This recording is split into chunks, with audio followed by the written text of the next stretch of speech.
Now, in Kenya, definitely, there's something we lack in terms of trying to put our history, or actually organize our history into one place whereby some of our future generations can get a chance to see where we have come from. Now, in Kenya, we don't have a football museum.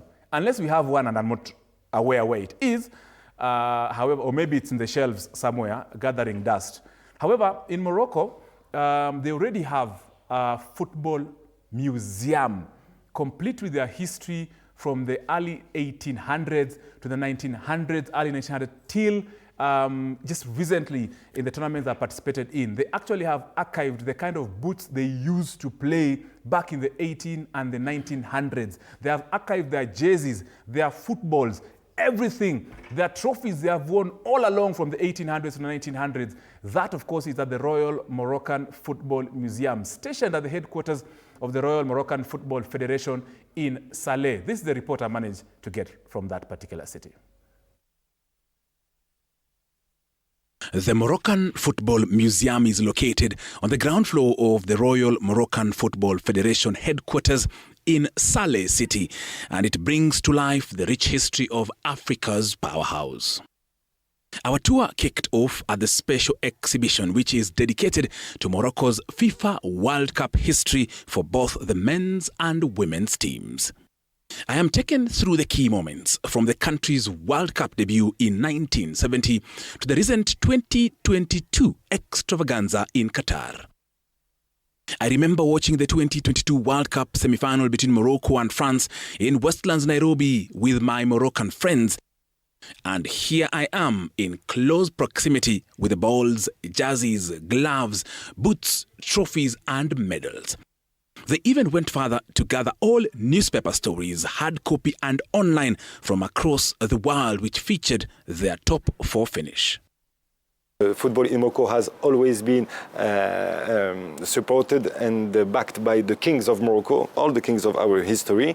They are always the first fans of the national team.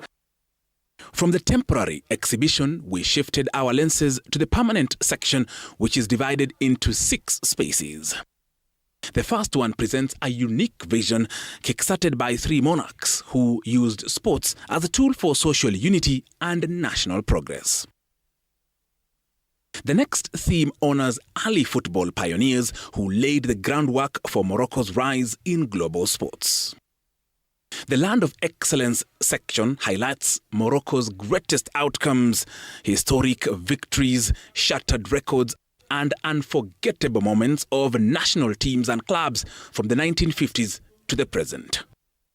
There's a saying that goes, if you want to know where you're going to, you need to know where you are coming from. And Morocco has mastered the art of this saying. They have kept their football history so close to their hearts, and they have a museum full of their history from the early 1990s all the way to today. Under the Hall of Fame, those who had an impact on Moroccan football are celebrated, including players, coaches, managers and referees. The Hospitable Land section reflects Morocco's role in hosting major sporting events and its collaborations with other nations, not forgetting important visits by football icons. The Land of Passion space celebrates the love for football by Moroccans and goes further by identifying some die-hard fans. Another section acknowledges efforts of those in esports, from players to referees to managers to organizers. It's a way to see the history of Moroccan football, our achievements, but also some more historical things, like how the referees were doing their job in the 20s or in the 30s.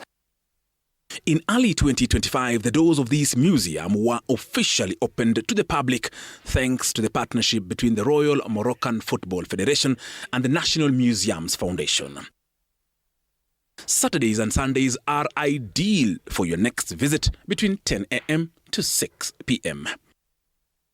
The Football Museum here in Morocco has literally taken every detail into action. And you can imagine they have taken literally every A to Z aspect of Moroccan football history has been stored right here. I mean, this definitely I can imagine Walid Regraoui, the coach of the national team, shouting instructions to the Moroccan team during their World Cup semi-final against France. The museum, whose construction began in March 2021, also contains an exhibition hall with 42 seats, a VIP room, and a research and documentation sports center.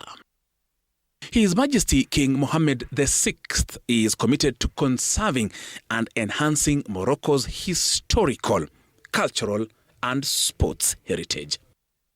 Tony Kwalanda, TV 47, Saleh City, in Morocco.